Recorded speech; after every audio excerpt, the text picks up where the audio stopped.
Well, I've been involved now for about 10 years as a Boardman Township trustee. And when I came in, one of the things I thought about was, I didn't want to just be a politician. I wanted to be someone who was a community servant, somebody who was giving back. This isn't my full-time job. This isn't what defines me. I have a job. But what I felt was that people who were in these positions were not running government like a business. Every time when I'm trying to make a decision at my business, I'm looking 5 years down the line, and I'm thinking to myself, is this a decision that the organization is going to benefit from 5 years down the line? But people sometimes in elected positions don't do that. Why? Because they're more concerned about getting elected the next time. And so they don't think long-term, they don't plan long-term, they don't think about what's best for the long-term future of the community. And that's what I wanted to do here. And we've done that. We put together a strategic plan in Boardman Township. I don't know too many communities around here that have strategic plans. And everyone said, well, you can't do a strategic plan, for a community, it doesn't work. But it does work. Mm-hmm. And the greatest thing about a community plan, or a business plan, or a strategic plan, is it has to be flexible. And it has to understand and anticipate what's going to happen down the road. In local government, we've been killed as far as taking a lot of our local dollars and taking it down to Columbus. We've had to be really creative about how we've dealt with that. And so what we've done here is to say, look, we need to cooperate, we need to collaborate with our other communities and other folks within our community. In Boardman Township, we had a great partnership with the school system. We swapped properties. They needed a parking garage for their buses. We needed a new fire station. They had land that was appropriate for us. We had land that was appropriate for them. We made the trade. It made sense. But there's a lot of dialogue and a lot of trust and a lot of relationship building that has to come before you can do those kind of things. We had a great collaboration with forming a water district with Austintown and Canfield and Boardman. We did a strong relationship with Austintown when we did our radio system, and that's evolved into now having a unified dispatch system throughout the county. We got together when we were looking at our paving costs, and we said, these costs of paving our roads are just going up and up and up. So we got together and we said, well, maybe if we can work with some other local communities and have a little bit more volume, maybe we can get a better price. And so we started bidding together. We did aggregation programs for both gas and electric. So we did a lot of different things to adapt to what was happening down in Columbus. In terms of what we want to be able to do, and if you think about this right now, I hear people all the time, young people saying, I have to move out of this community to get a job. And I hear their parents kind of telling them that that's the way it has to be and accepting that. And in my mind, that's unacceptable. We have to get together and we have to find opportunities for young people who want to stay here and thrive here and do what they love with their careers. We can create those kind of opportunities if we just let our imaginations go and we work together and collaboratively. If you look at what our plan is for running this campaign, there's 4 parts of this plan.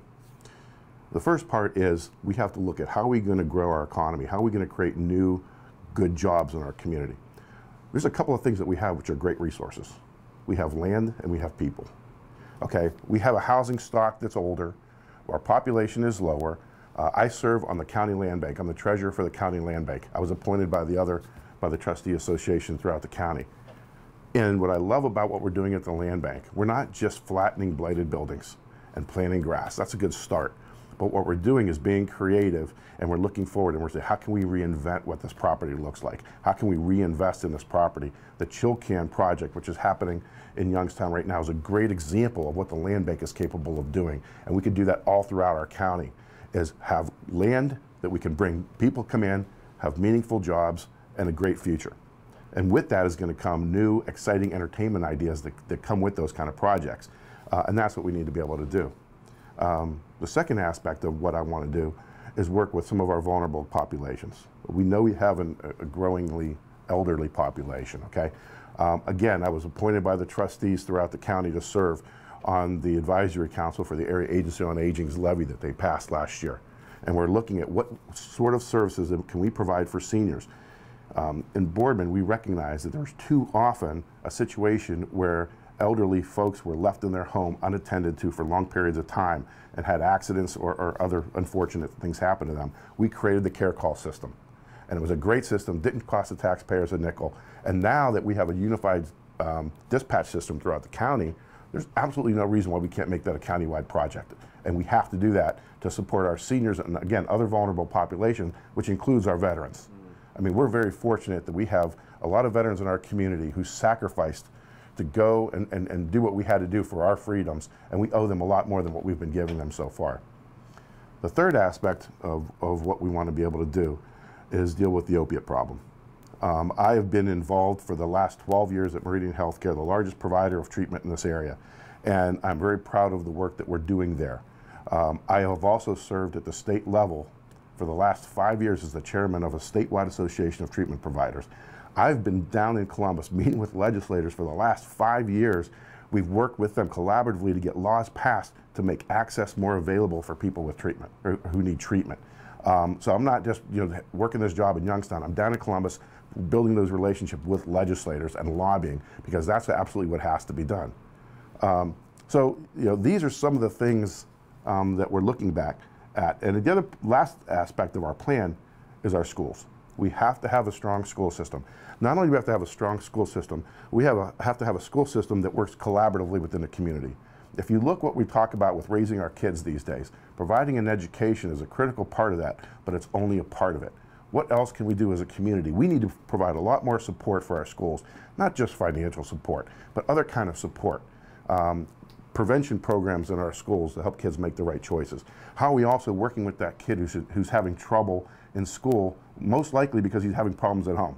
How do we get into the home, and how do we bring that family together and unify the family, give them the services that they need? That's going to make that family more sufficient. It's going to make that kid a better student. So those are the kind of things we do. And lastly, I think in working with the schools, how do we make sure that we prepare our workforce locally? The trades jobs right now are in high demand. What we have to do when we're educating our kids is let them know that there's choices. You can go to college, you can do that, you can go that route, or you can go into the trades, but either way there's opportunities for you. I testified in Columbus about this issue. I represented the Township Association for the state of Ohio in testifying a few years ago to try to fight to get them to stop taking our dollars locally and taking it down to Columbus, and we're going to continue to have those discussions. But I think what's important is that we can't go to Columbus and think that we're going to go down there and throw our fists up and fight with everybody down there. I really appreciate what Senator Schiavone has done for our area. He's gone down there, he's worked collaboratively. You have to work both sides of the aisle. You have to work with whoever's in those seats.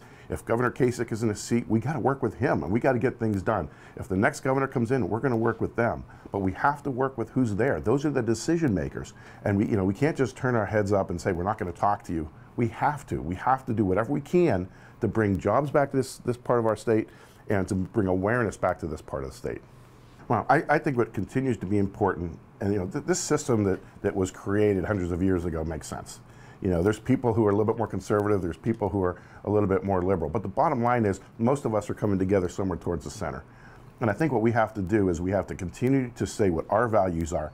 And when we look at what those values are, we have to run government like a business, but that doesn't mean that you can't run it with compassion.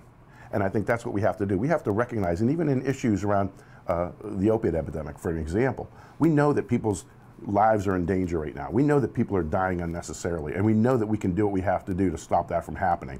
And we've been doing that. For as terrible as it is that people are dying and that we're seeing record numbers of people who are overdosing on the news every day, I want people to also understand that people are entering into recovery in larger and larger numbers. People are saying, I want to change my life. I want to move into recovery. And we have to make sure that we can do everything we can to make sure that those services are available to them. So I think that in terms of Republican or Democrat, to me, it really is a matter of, and when I go to Columbus, it's not a matter of me saying, well, I'm representing the Democrats or I'm representing the Republicans. I'm representing the people who live in the Mahoning Valley, and that's much more important to me. I think it's a combination of things. I think, number one, I've been part of a team here in Boardman that represents the largest subdivision outside of Youngstown in the valley here. And so we understand what the needs are. We see them every day. We see them in our police department, we see them in our fire department, and we know what's happening with our roads. One of the things that are important to people, whether they live in Mahoning County or whether they live down in Columbus or Cincinnati, it doesn't matter. They want strong schools. They want their most vulnerable people taken care of. They want to stop this crazy opiate epidemic, and they want people to be healthy. They want jobs. They want meaningful work.